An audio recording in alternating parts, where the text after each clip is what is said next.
반갑습니다. 경제지표 스토리텔링에서 진행하는 대한민국 코스피 4광시나 이룰 수 있을까 4부 순서예요. 자, 여기 대한민국의 코스피의 수명주기로 나타나게 됐어요. 수명주기는 제일 밑에서부터 태동기, 성장기, 성숙기, 쇠퇴기로 구성이 되게 되고, 태동기를 넘어서게 되면 쇠퇴기까지의 상승생애가 진행이 되고, 쇠퇴기에 이르게 되면 새로운 생애를 만들기 위해서 출발했었던 태동기로 귀향하는 불교의 윤회 과정이 진행이 되게 됩니다. 현재 대한민국 코스피는 1차 상승 생애를 마치고 휴지기 기간이 진행되고 있는 중이에요. 휴지기 기간 중에서 이제 태동기까지 내려오게 됐고, 여기서 다시 휴지기가 마무리되게 됐죠. 지금은 2차 상승 생애가 시작되는 초기 단계예요.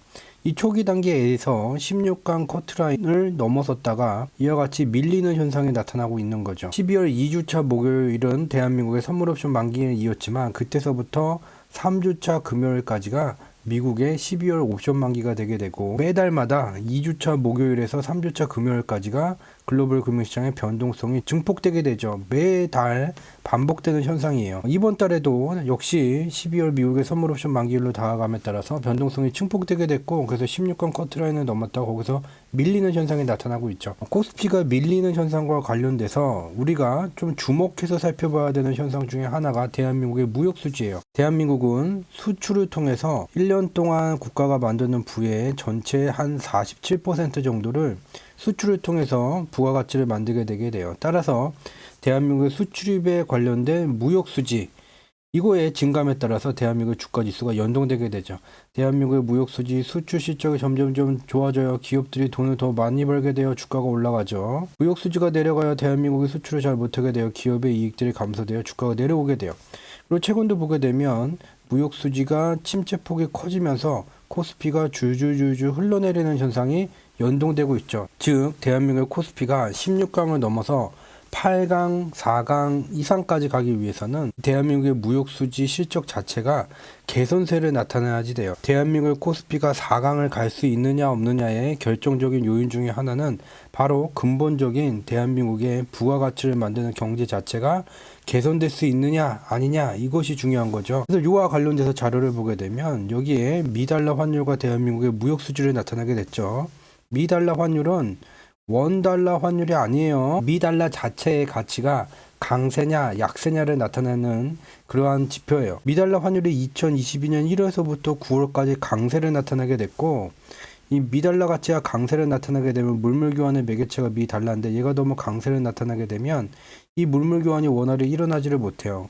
특히 대한민국 같은 경우에는 수출을 통해서 국가의 부를 절반가량을 만드는데, 미달러 가치가 강세를 나타나게 되면 이전과 동등 물량을 판매를 했더라도 이 판매 대금으로 받게 되는 달러의 규모가 이전보다 줄어들게 돼서 무역수지가 악화되는 현상이 나타나게 돼요. 그래서 다 지우고 보게 되면 지금부터 보시는 걸 잘 보셔야 돼요. 미달러 가치가 강세를 나타나게 되어 대한민국 무역수지 적자폭이 커져요. 9월 말서부터 미달러 환율이 하락 추세로 전환되기 시작했고, 대한민국 무역수지가 개선됐죠. 그 뒤에 완전히 하락 추세로 전환된 다음에 이전보다 대한민국의 무역수지 적자폭이 감소되는 현상을 확인해 볼 수가 있게 되죠. 그리고 또 하나 살펴봐야 되는 것이 대한민국의 무역수지 실적에 영향을 미치는 게 반도체 가격이에요. 글로벌 반도체 가격이 하락하는 현상이 나타나게 될 때 대한민국의 무역수지의 적자폭이 커지고, 이것에 연동되어서 대한민국 무역수지 적자폭이 감소되는 현상도 확인해 볼 수 있게 되죠. 그리고 또 하나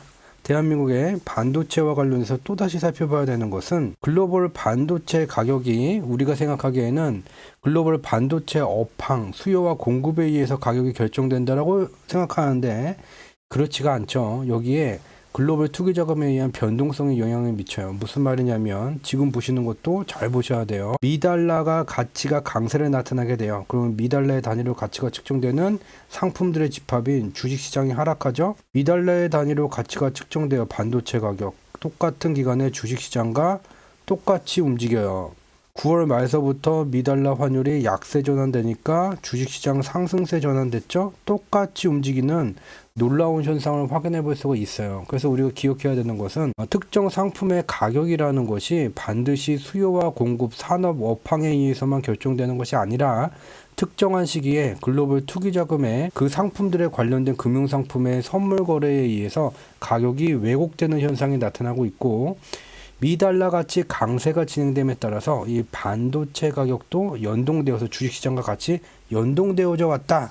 즉 대한민국의 무역 수지가 개선되기 위해서는 이 반도체 지수 미달러 환율을 살펴봐야 되고, 결국은 반도체 지수의 증감에 미달러 환율이 절대적인 영향을 미치기 때문에 향후에 미달러 환율이 어떻게 되는지가 대한민국의 무역수지 실적이 개선되느냐 악화되느냐를 결정짓게 되고, 이에 따라서 코스피도 16강을 넘어 8강, 4강까지 올라갈 수 있는지 없는지를 굉장한 영향을 미치게 된다는 거죠. 이 부분을 다시 추가적으로 상세히 살펴보게 되면 그 다음 자료를 통해서 우리는 매우 중요한 인사이트를 얻을 수가 있게 돼요. 자, 여기 파란 선으로 나타나는 게 미연준의 보유자산이고 빨간 선이 기업이익이에요. 미연준의 보유자산이라는 것은 미연준은 직접적으로 시장에 있는 기업들의 우량회사채를 매입을 해주게 돼요. 왜? 지금과 같이 경기가 불안해지거나 또는 기준금리가 너무 빠르게 인상되어서 기업의 경영활동이 위축될 가능성이 높아지는 시기에 미연준은 직접 회사채를 매입하고 미달러를 기업들에게 공급을 하게 되죠. 그래서 파란 선이 미연준의 보유자산이 증가되면 시차를 두고 미국들의 기업이익이 증가되는 현상을 확인해 볼 수 있게 되죠. 2022년 09월부터 보유자산 매입이 증가됐으니 미국의 기업이익이 2022년 2분기에 최고 실적을 기록했고 3분기에는 대부분의 시장 참고자들이 이게 7, 8, 9월이죠. 미국의 기업들의 실적이 급격히 침체될 것이다 라고 말했지만 2분기와 동등 수준을 나타내게 됐죠. 바로 미연준의 보유자산 매입을 통한 미국의 중앙은행이 직접적으로 미국 기업들에게 미달러 유동성을 필요한 경우에 공급을 했기 때문에 미국의 실물 경제가 후퇴하지 않았어요. 또 하나 중요한 것은 이와 같이 미연준의 보유자산 매입이 09월부터 진행됨에 따라서 시장의 유동성이 증가되죠.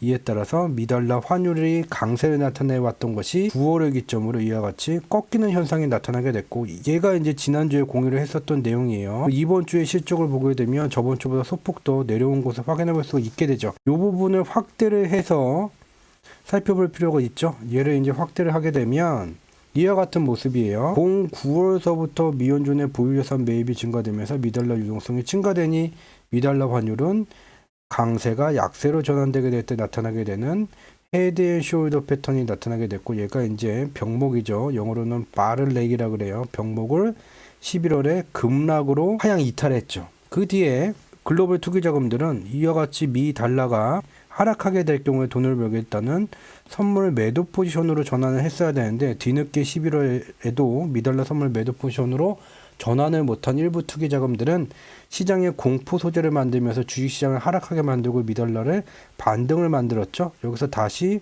수렴형 패턴이 만들어지게 됐고, 얘가 다시 붕괴됐어요. 1차로 미달러 선물 매도 포지션 구축하는 기간 끝났고, 2차로 미달러 선물 매도 포지션 구축하는 기간 끝났고, 3차에 와서야 BAC 같은 곳들, 뱅크 오브 아메리카 같은 곳들이 다시 공포 소재를 뿌리면서 미달러의 반등, 주식시장의 하락 현상을 만들었죠. 반등을 이와 같이 만들면서 다시 시장을 하방으로 눌러줬어요. 근데 3차로 미달러 선물 매도 포지션, 미달러가 하락할 경우에 돈을 벌겠다는 미달러 선물 매도 포지션을 구축하는 기간이 끝났고, 그 뒤에 빠졌는데 12월 15일 날 16일이 이제 금요일이 미국의 선물 옵션 만기였죠. 다시 이와 같이 미달러 환율의 상승 현상, 주식시장의 하락 현상, 하방 변동성을 좀 키우면서 미달러의 반등을 만들었죠. 근데 다지우고선 보게 되면 우리가 알 수 있는 것은 뭐예요? 여기서 이렇게 반등을 만들어봤자 얘가 다시 상승 추세로 이렇게 솟구치지 못할 것이라는 걸 우리는 매우 상식적으로 알 수가 있게 되죠. 즉, 이 말은 미달러의 강세 현상이 한동안은 하락 추세로 진행됐을 뿐이 없게 되고, 그렇다면 미달러가 강세를 보일 때 대한민국 무역 수지가 악화됐다면 얘는 다시 무역 수지가 개선되게 될 것이고, 그렇게 된다면 대한민국의 주가 지수도 그에 연동되어서 지금은 16강을 진출했던 것이 다시 밀리면서 좌절감을 맛볼 수는 있지만 얘가 다시 위로 가게 되는 조건이 이미 진행되고 있다는 것을 우리는 눈으로 직접 확인해 볼 수 있게 됩니다. 이번 시간에 준비한 내용은 여기까지였습니다. 다음 주에도 좀 더 도움될 수 있는, 눈으로 쉽게 직접 확인해 볼 수 있는 내용들 갖고 다시 찾아뵙도록 하겠습니다. 행복 가득한 시간 되시기 바랍니다. 고맙습니다.